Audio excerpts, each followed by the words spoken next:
Alors, bonjour tout le monde, ici Jean-Samuel, votre professeur. Aujourd'hui, nous faisons de la pédagogie inversée. Qu'est-ce que la pédagogie inversée? Super simple. Alors, ce soir, vous devrez m'écouter comme devoir et prendre des notes. D'ailleurs, super important de prendre des notes parce que moi et Madame Julie, nous allons les vérifier demain.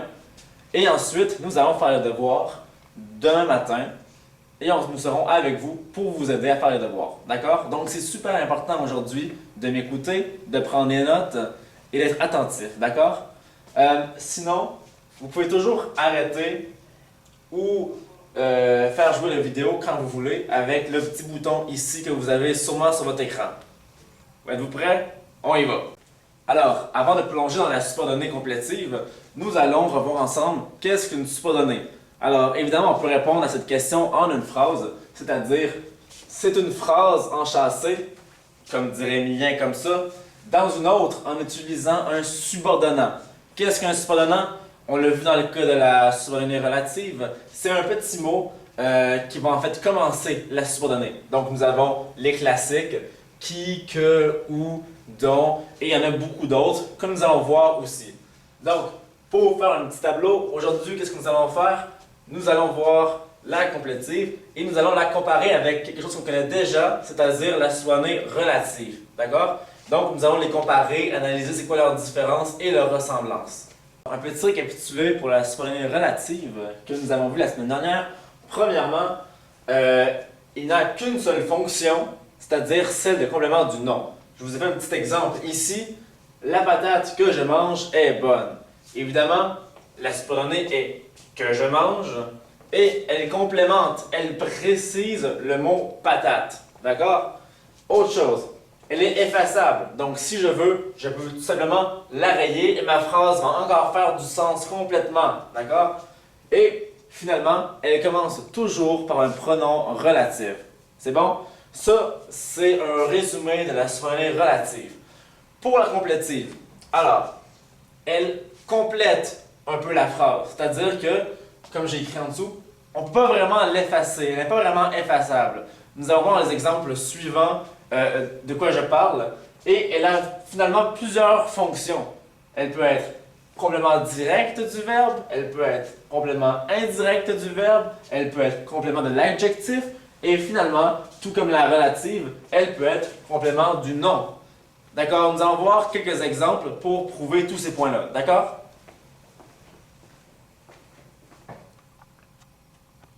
Concernant les fonctions dans la subordonnée complétive, on va commencer par les deux premières, c'est-à-dire le complément direct du verbe et le complément indirect du verbe. Alors, j'ai choisi deux exemples au tableau pour illustrer mes exemples. On va commencer par le premier. Donc, je crois que nous sommes meilleurs. Évidemment, ici, on a un indice d'une subordonnée, c'est-à-dire le mot que. Souvent, quand vous voyez le mot que, c'est qu'il y a une subordonnée quelque part. Donc, tout ça ici, je crois que nous sommes meilleurs. Le que nous sommes meilleurs, c'est la subordonnée complétive. Et maintenant, vous allez voir pourquoi elle complète. C'est parce qu'en fait, si on l'enlève, tout ce qui nous reste, c'est je crois. Je crois, c'est pas très beau comme phrase, c'est pas très complet. Donc, évidemment, on peut faire une phrase qui dit je crois et c'est tout, sauf que c'est très incomplet, d'accord? La phrase est grammaticale, mais demeure incomplète. Donc, avec une subordonnée complétive, qu'est-ce qu'on veut faire? C'est vraiment l'idée de compléter la phrase. Alors, que nous sommes meilleurs. Ici, vous avez le verbe croire. Tu crois quelque chose ou tu crois à quelque chose. Donc, qu'est-ce que c'est que vous pensez? Ici, on peut évidemment remplacer le tout par quelque chose. Je crois quelque chose. Je crois que nous sommes meilleurs. Je crois quelque chose. Donc, ça vous fait ici un complément direct. Pour le deuxième exemple ici, je m'attends à ce que l'on gagne. Vous avez je m'attends, qui est en fait la base de notre phrase. Évidemment, si on enlève le reste, ça nous fait seulement je m'attends, ce qui est quand même incomplet. Et ici, vous avez à ce que, qui va jouer le rôle de subordonnat. Donc, évidemment, il y a une grande quantité de subordonnats possibles pour la subordonnée complétive. On ne va pas les apprendre par cœur. Simplement, vous voyez ici un indice, il y a le que. Sachez voir le que et vous dire ah, là commence une subordonnée. Donc, ici, je m'attends à ce que l'on gagne. Tout ça ici, c'est votre subordonné. Maintenant, si on veut voir la fonction, vous avez le verbe s'attendre. D'habitude, on s'attend à quelque chose. Donc, est-ce que je peux le remplacer par je m'attends à quelque chose? Oui, c'est ça. Est-ce qu'on peut faire je m'attends quelque chose? Non, on ne peut pas. Donc, ça va être vraiment je m'attends à quelque chose. Si on peut le remplacer par à quelque chose, vous savez déjà que c'est complément indirect. Alors, toujours en poursuivant sur la subordonnée complétive, nous avons deux autres fonctions que nous allons voir. La première, c'est le complément de l'adjectif. Alors, pour mon exemple, les joueurs étaient mécontents qu'on annule la partie. Alors, une longue phrase, on va voir un peu de quoi ça a l'air. Nous avons ici un indice, nous avons le QU, donc le que. Évidemment, c'est le petit mot qui va commencer la subordonnée. Donc, tout le reste ici est une subordonnée complétive. Pourquoi? Parce qu'elle complète, et là vous allez voir ici, le mot mécontent qui est un adjectif. Vous le voyez ici? Donc, vraiment, ça vient compléter pas seulement l'adjectif, mais aussi la phrase. D'accord? Donc, ici, on a aussi le complément du nom. Tout comme la subordonnée relative, des fois, la subordonnée complétive peut aussi compléter un nom. D'accord? Mais c'est différent de la relative. Vous allez voir pourquoi. Donc, l'idée que tu me fasses un cadeau me rend heureux. Encore une fois, on a le que ici. Facile. Et la subordonnée va aller jusqu'ici.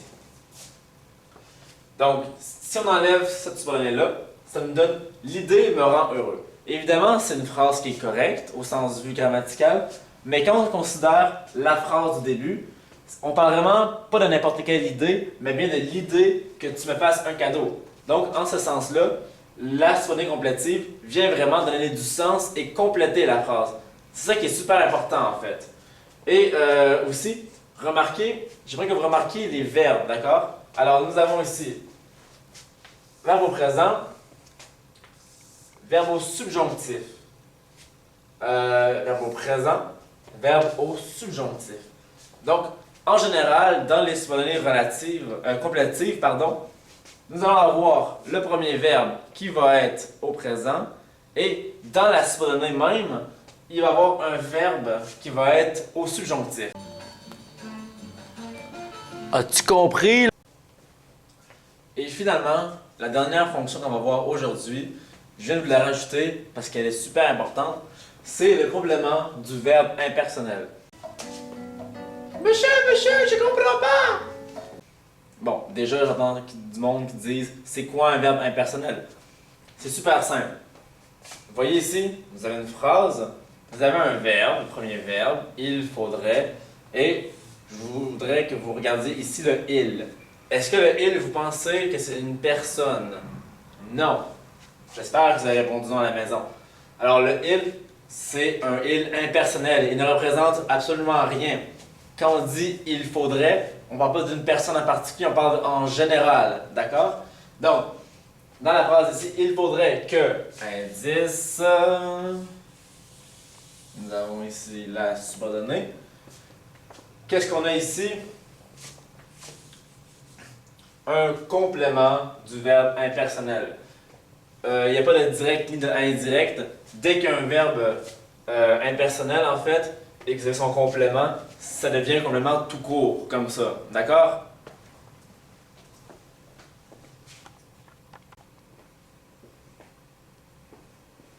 D'accord. Pour revenir finalement sur la subordonnée complétive, il est important de savoir que c'est une subordonnée importante. Donc, si on l'efface, c'est vrai que la phrase va rester quand même grammaticale, mais l'information est tellement importante que finalement, elle n'est pas effaçable, d'accord? Elle complète la phrase. C'est vraiment l'idée que je veux que vous reteniez. Pour la fonction, vous avez complément direct du verbe, complément indirect du verbe, complément du verbe impersonnel, le complément du nom et le complément de l'adjectif. Si vous voulez encore des exemples, on va en avoir en classe demain, d'accord? Mais vous avez ceux que j'ai fait il y a à peu près 30 secondes. Aussi, ça commence avec un subordonnant. Donc, le petit mot, que ce soit que, qui ou dont. Le plus souvent, ça va être que. Vous avez vu aussi le à ce que. Il y en a plusieurs autres. Retenez surtout le que, d'accord? Et finalement, pour la conjugaison des verbes, c'est à noter que c'est toujours ou presque au mode subjonctif que le verbe dans la subordonnée va être conjugué, en fait. Donc, on a vu dans les phrases, toujours dans les subordonnées, le verbe conjugué était au subjonctif. Alors, c'était tout pour moi. Merci beaucoup et on se voit demain. Merci.